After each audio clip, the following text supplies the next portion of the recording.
are more or less comfortable talking about like childhood trauma. We talk about narcissistic fathers, narcissistic mothers. We talk about childhood abuse. There is one area that I think we completely ignore, and I think no one even dares to take a look at. And this is an area that has a detrimental effect on our psyche when we grow up. As you saw in the title, I'm going to be talking about school. Nowadays, we can't even imagine a person who doesn't go to school. I've heard this stereotype that homeschool kids are somehow like weird, like out of place. We mock, we make fun of kids, homeschool kids who did not, endure this rite of passage that we think schools are. If I even start this conversation about how destructive schools are, people may have all sorts of objections. They may say, well, this is the place where humans learn to socialize. This is the place where you learn to read and write.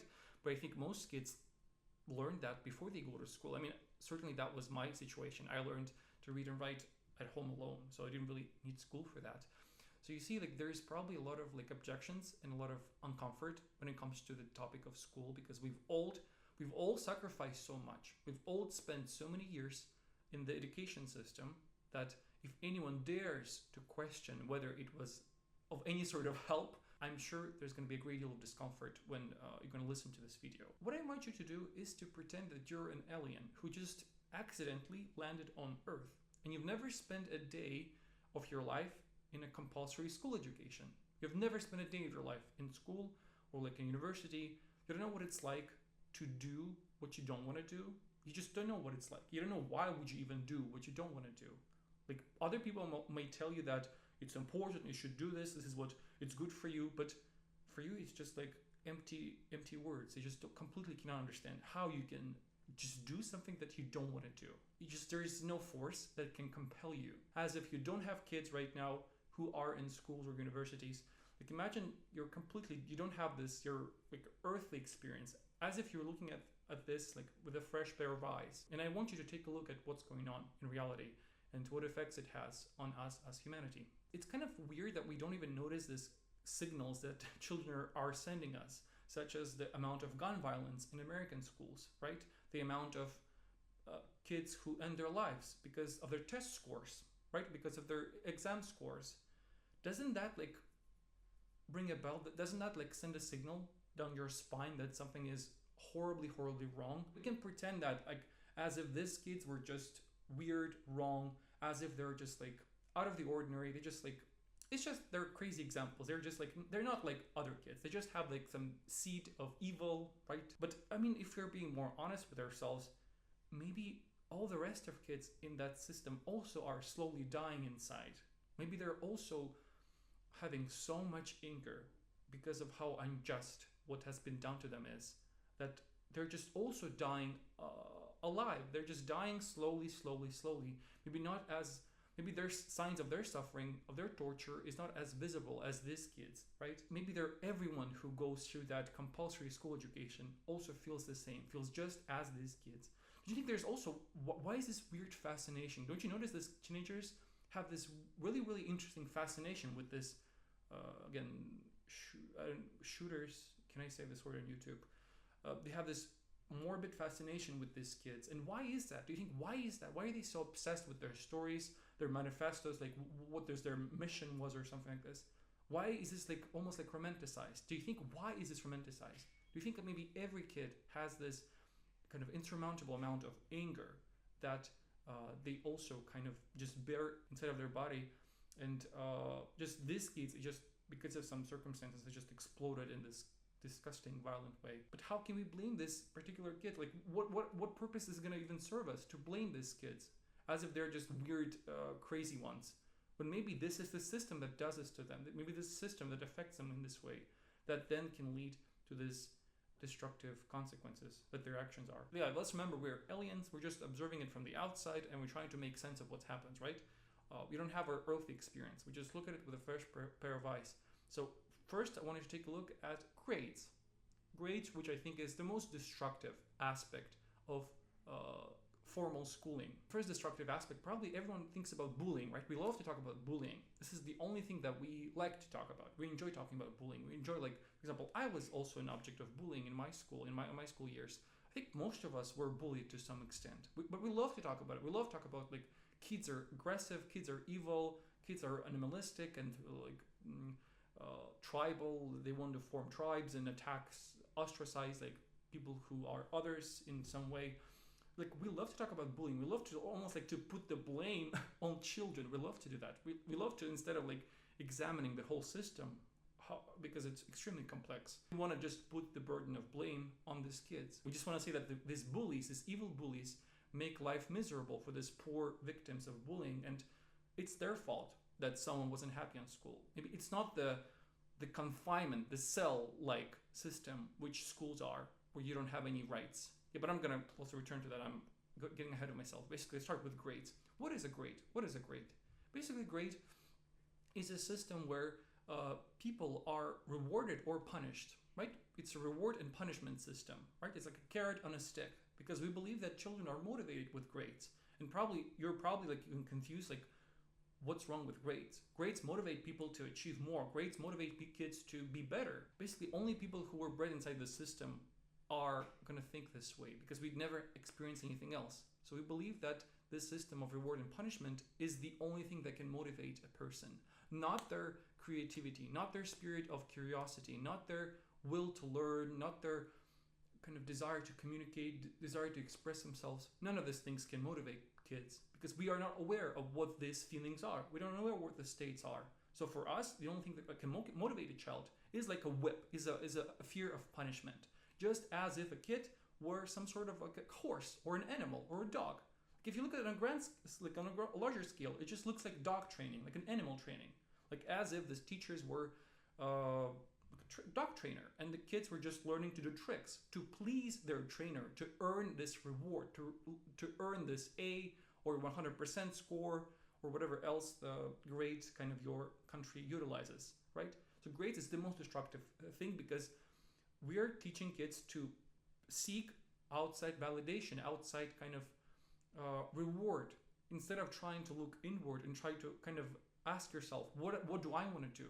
No, it doesn't matter. In school, it doesn't matter. What matters is what a teacher wants you to do, what a teacher wants you to tell them. Again, grade is such a destructive thing, because one thing, it teaches a person that what they want to do, what their interests are, is irrelevant. What matters is what's gonna give you a good grade, right? Because you want to get to a good university, a good college.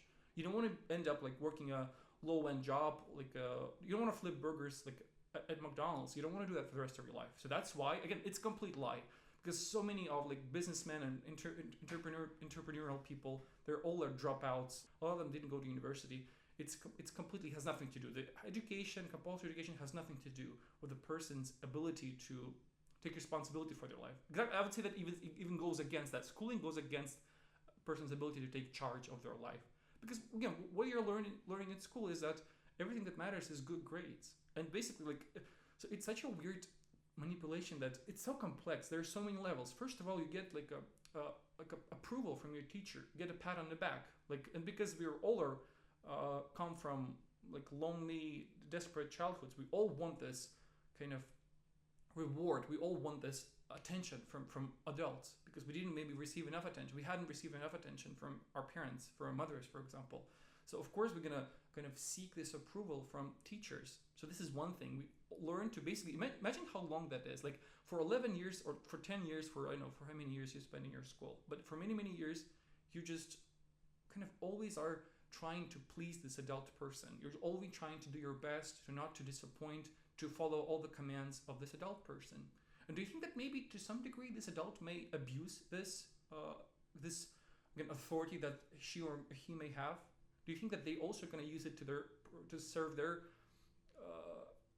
emptiness inside of them, and also because they want to feel powerful themselves, because their whole life have been trained like little dogs, and maybe now they want to feel like adult trainers, like big important humans, teachers who feel that they have the right to sometimes physically abuse, verbally abuse, manipulate, pit children against each other. The other thing that grades teach us is that world is competition. Everything is competition, because you know about this, like scoreboards, like test result boards, where people are graded from top to bottom.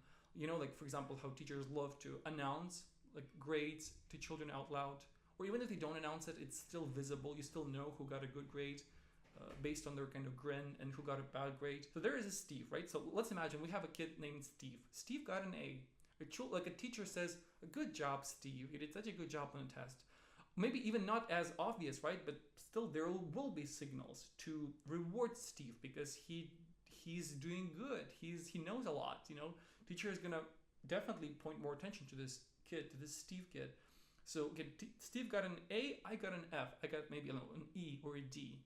So Steve knows that he's better than me because on this scale of this fake scale, he's higher than me. And because again, we confuse grades with value because we think that grades tell us about our value, our human value. That's why we think that having a higher grade means that we have a higher value. So that means that I hate Steve because he had a better grade than me. And Steve hates me. He's afraid of me. He's afraid that I'm gonna be like hostile to him.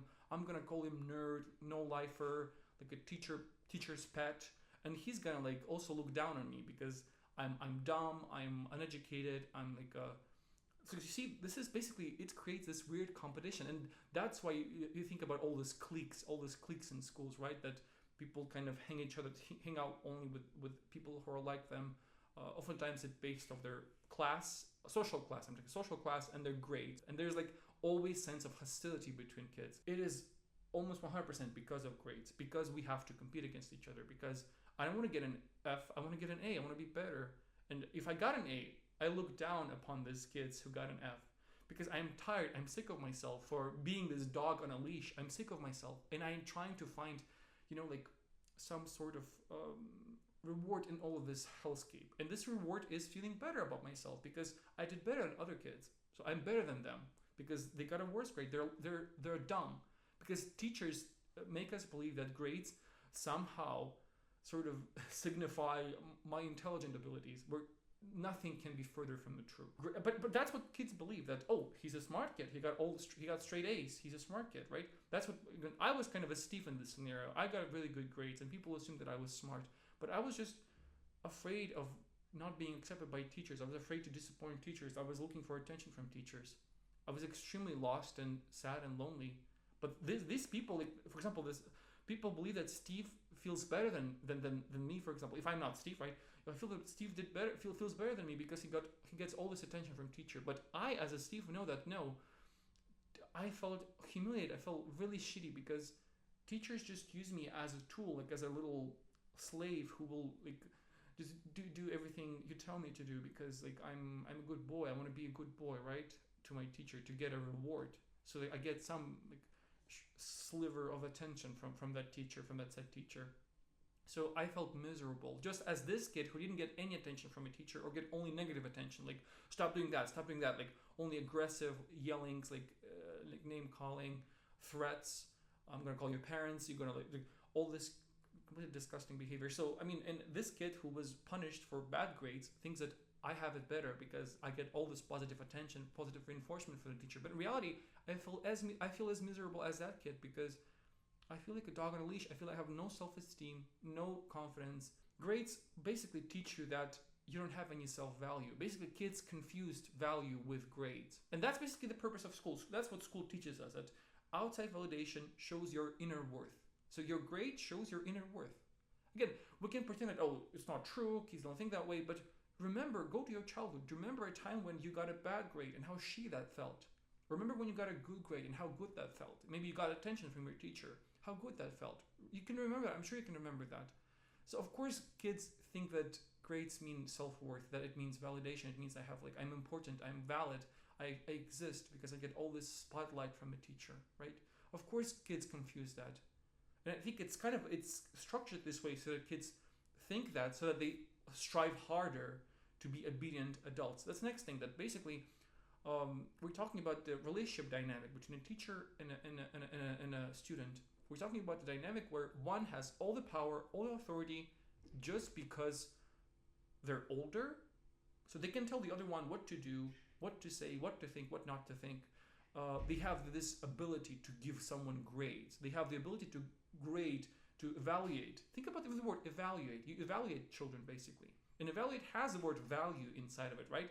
I mean, of course we're going to think that our value comes from grades. So again, the teacher has the power to evaluate kids because he is some great authority, some great God who decides if you are worthy or you're not worthy. Because why again? Because why? Because he's older than or she's older than me? That's why she has the authority? Why can't we just talk like equals? Why does I have to call her like Mrs. Miller and she just calls me like Steve, right? Or Paul or Pasha, right? You know, why do I have to call her like by her full name? Like why does she refer to me as if I'm like small insignificant infantile little baby for the rest of my like school days? You know, was it the same? Was it the case in your country? Because in Russia, for example, only in universities do teachers kind of address us by our full names. How did teachers refer to kids in your school? Were they also referring to them by their short name, by their informal name, or did they have to use their full name, like just as kids used towards them?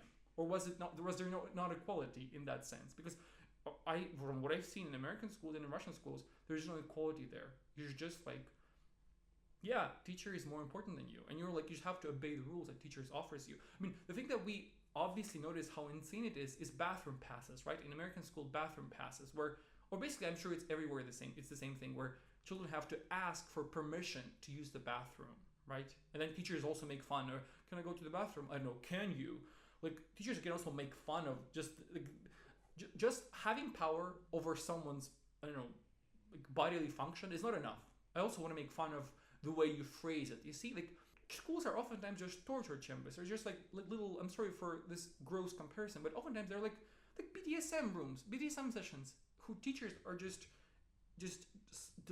savoring this power that they have over this little dumb things, right? So basically, because again, schools are based on the premise that kids, like humans, are just stupid animals who need to be taught what to think, how to live. They're like evil. Basically, by nature, they're evil, stupid, lazy, and only by by giving them orders, giving them commands, rewarding the right behavior. Only doing that can they grow to be respectable and people who can contribute to society. That's basically the premise of all schools everywhere. We can trace it back to Prussian schools. Prussia, the country like that right now I believe is inside Germany, right? Modern Germany. And the Prussian model basically inspired both American schools and Soviet Union schools and all that to today's United States and Russia and everywhere else. Everywhere else it follows the same model of grades, standardized testing. Standardized testing is basically the same as grades but on steroids. Because you know how many kids end their lives because of this final tests. The same destructive effects, but just much stronger. Right. So we have this unhealthy power dynamic between a teacher and a student, where one has all the power and another one is it's like a slavery. Basically, look at it as a slave. We talk about rights. This group of society should have rights. This should have more rights. But I mean, there is one group that is the most underprivileged, or I'd say not privileged at all, like unprivileged. They have zero. Not just privileges, has zero autonomy over what's going on in their lives. And that is children. Children have zero authority over what's going on in their life. Like, do I want to spend time with this teacher? You don't have a say in that. Do I want to learn this subject? Most of the time, you don't have a say in that. I mean, do I agree with this just structure, with this system that I was put in? You don't have a say in that. You're just always being brainwashed into thinking that it's important, it's good for you.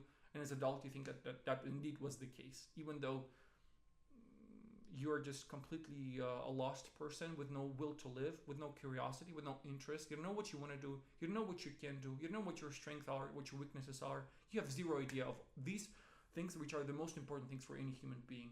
You don't know how to take responsibility for your life. You're afraid of taking responsibility because responsibility will be punished. Responsibility will be graded.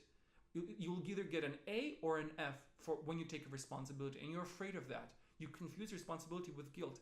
And that disgusting programming is reinforced inside schools. Of course, we cannot deny the importance of early childhood trauma. That's basically the most essential thing we can think about. But the time we spend in school just in such a strong way reinforces all the negative programs that we learned at an early age. Think about how many years that is. Like I spent, for example, 10 years in school and then 5 years in my university that I dropped out of at the end of. So 15 years. Think about 15 years of depending on grades, on this disgusting, unhealthy power dynamic. Think about what it does to a person. Do you remember when you finished school, how you felt? How lost you felt? Like all these things I described. Yeah, like having no sense of what I want to do, what my interests are. Like, is it good for me? Is it not good for me? What my strengths are? What my weaknesses are? Zero idea about all these things. Do you remember how you felt when you left the school? Like, this is the product of school. Again, we have to pretend that everything is fine, everything is good, but we are productive adults. And yeah, well, we're just dying on the inside, and we're completely lost in life because of all the damage that has been done to us inside schools. So schools reinforce all the obedience training, all the look for outside validation kind of programming, all the you're worthless, you have to prove that you're not worthless. Like, but at baseline, you're worthless. You're worthless. Basically, what school teaches us is that we are worthless. We have to get a good grade. We have to show some sort of achievement, and that in that case, we know that we're not worthless. Obviously, that's the message that we get from our parents, because our parents are also lost adults who are also dependent on outside validation and also gonna lash out on people around them. So of course, everyone is like, it's like a chain reaction. Just one triggers another, but the way it gets reinforced inside schools just cannot be understated. It just cannot be ignored. I understand that some people may say that, oh, it's just Russian, you're talking about Russian schools, but in my country it's much better. Whatever there is grades, whatever there is like this dynamic between teacher and student, it's all going to be the same. In some schools, yeah, teachers allow kids to choose their courses, which is at least some degree of like autonomy is given to children. But once there are grades, I think it's all stifled, it's all suffocated. So I think it doesn't really matter at the end of the day. If there are grades involved, I don't think that it really matters whether kids can choose their courses or not. Obviously, it's slightly better, of course. I'm not going to deny that. But because there are grades, it breeds such a toxic environment that we can see the consequence of that in our real world. Like, look at the world around us.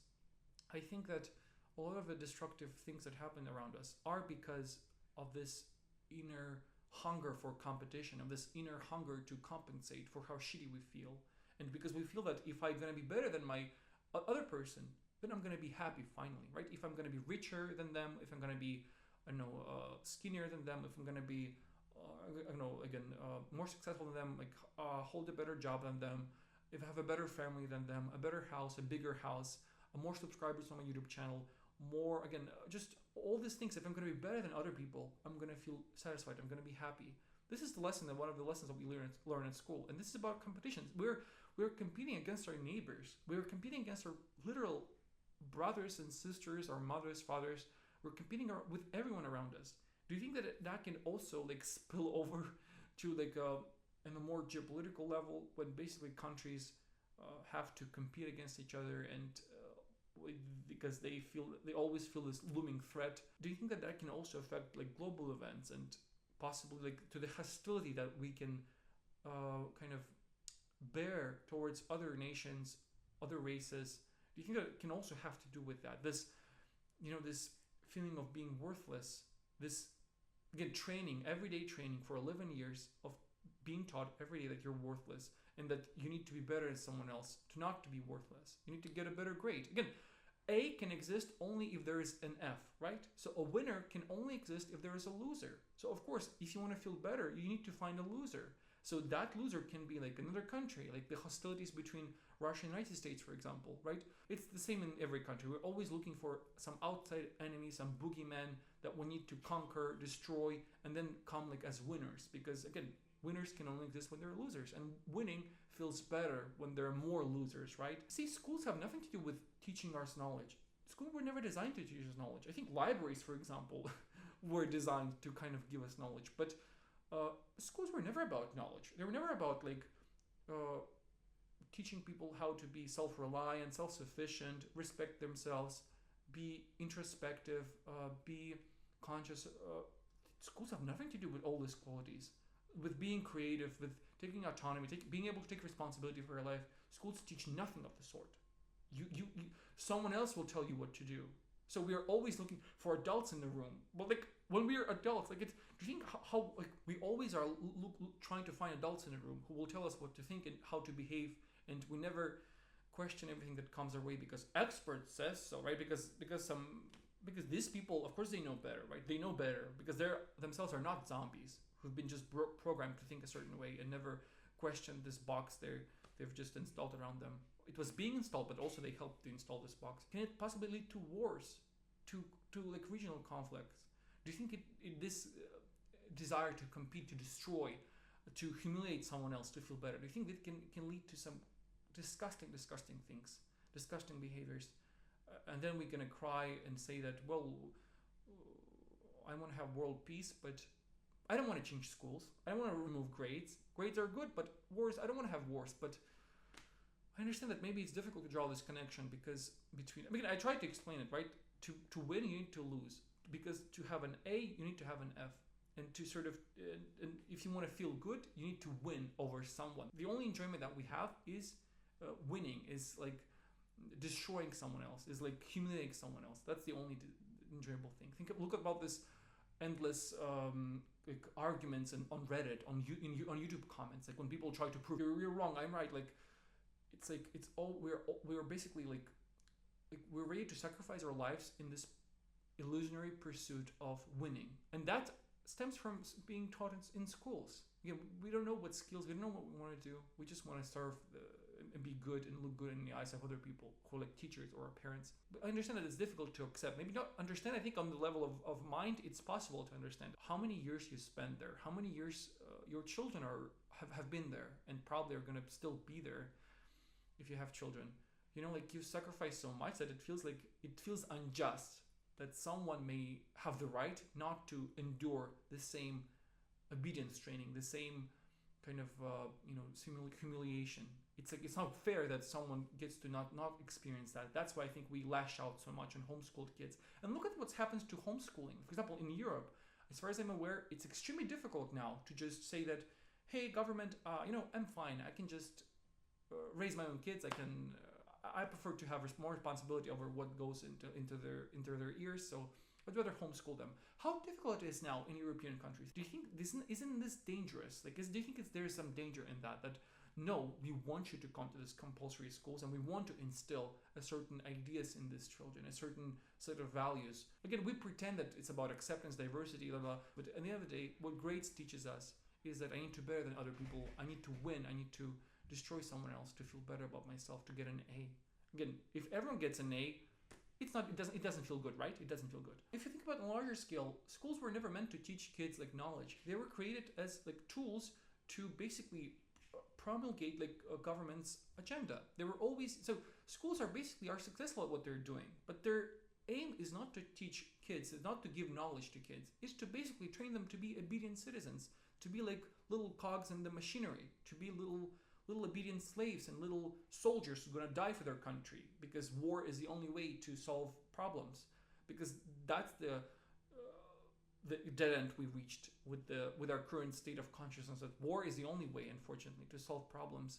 It is so sad. Don't take my word for it. Read John Taylor Gatto, an American teacher, an American author who worked in schools for many years and who've seen it firsthand, who've seen the changes that take place in kids firsthand. If you're afraid to go back and remember your experience, you can take it from John Taylor Gatto. You don't have to take from this random Russian person on YouTube, right? You can just take it from this American person, John Taylor Gatto. If you think that schools are different somewhere, they're not different anywhere. They may, value like obedience training or ideological training more than the other. They may like put more points, into one direction, but at the end of the day, it doesn't matter. With their grades, there's this unhealthy power dynamic. When children are stripped of their autonomy, it's the same thing. They learn the same lessons in every country, so it doesn't really matter at the end of the day. So yeah, schools achieve their goal in creating little obedient factory workers. They're not like great at like teaching kids to be creative, take responsibility, take charge, invent, discover, think critically. Schools are not good for that. Yeah, they can teach children to write essays where they have to pretend to provide an opposing point of view. Yeah, American schools, for example, teach they teach this fake look at both sides. They teach this fake. It's completely fake. Because I've spent a lot of time on Reddit, and I see this all the time when people, obviously they're biased and they already programmed to think a certain way, but they're forced to pretend as if, well, some may argue that, blah, blah, blah. They have to pretend, like they have to just give reverence. They just play fake, like I'm a unbiased person who look at both perspectives. Well, we're not able to think critically. Let's be honest. We always need some experts to tell us what to think, what's right for our psychology, for our mind, for our soul. We always need someone else what to think. We always need experts. We can't make our own decision. We can't come up with our own conclusions. Schools pretend to value critical thinking, but again, if they're grades, how can you grade someone's like freedom of expression? How can you grade someone's opinion? How can you put a grade on that? Like, it is so insane. It is so insane. But Again, it is quite sad, the state of things, right? So if we are to make this world a better place for our future generations, if we are to make the life of our kids or other people's kids who also we share responsibility for, if we are to do this, we do have to re-examine all the trauma, all the damage that has been done to us inside schools. Without it, we cannot really move forward. If we don't acknowledge all this damage, all this trauma, I think we can't really move forward. We can't really build like a semblance of a healthy life, a semblance of a healthy identity. If we don't examine all this damage, all this toxic kind of programming that we inherited from being in school, we can't really move forward and learn to be like a healthy, self-respecting, creative adults. Again, we talk about animal abuse, how terrible. Like we're against testing cosmetics on animals because it's so cruel. It's cruelty free, but I mean, look just around the corner. Look at what happens in school. Isn't this cruelty? Isn't this cruelty? Complete disregard for humans' autonomy, independence, curiosity, creativity, their free will. Complete disregard. Schools are designed to be like a cell-like, prison-like systems to completely kind of strip away all these qualities because they're unnecessary. If the purpose is to make you a cog in the machine, these qualities are not necessary. They're completely, obviously not necessary. They're go against that. They're at odds with the mission of training just obedient slaves and soldiers. It's probably not going to be the only video about school because there's so much to be said about schools and the damage that it does to us. There are so many great movies you can watch about schools, like Freedom Riders, like The Detached. Again, you can read John Taylor Gatto. I'm sure there are just much more people. Unfortunately, there's not enough. I fear the problem is that there's not enough people speaking out. I understand it because they're going to face a lot of resistance. They're going to face a lot of resistance from people again who are already adepts, like they're already acolytes of this system, so they're afraid to go against the system because they've already gone through this humiliation ritual, through this sacrifice. So it really nudges like it does to think that someone can be free of this torturous experience. So yeah, that's why it can be very difficult to just let go of this kind of, everyone has to go through this. It's a rite of passage for any adult human. Yeah. Do you see people around you, are they adults? Are they really like independent? Or are they infantile and unable to think critically, or just easily programmable, able to be swayed into all sorts of directions? I mean, look around you. I mean, do you see kind of mature people, or do you see just forever children? Like, who, again, it's quite sad, but yeah, that's the reality. We have to face the reality if we are to do anything with our state. You can do more videos and subscribe and like if you find this content useful. So see you guys in future videos. Goodbye.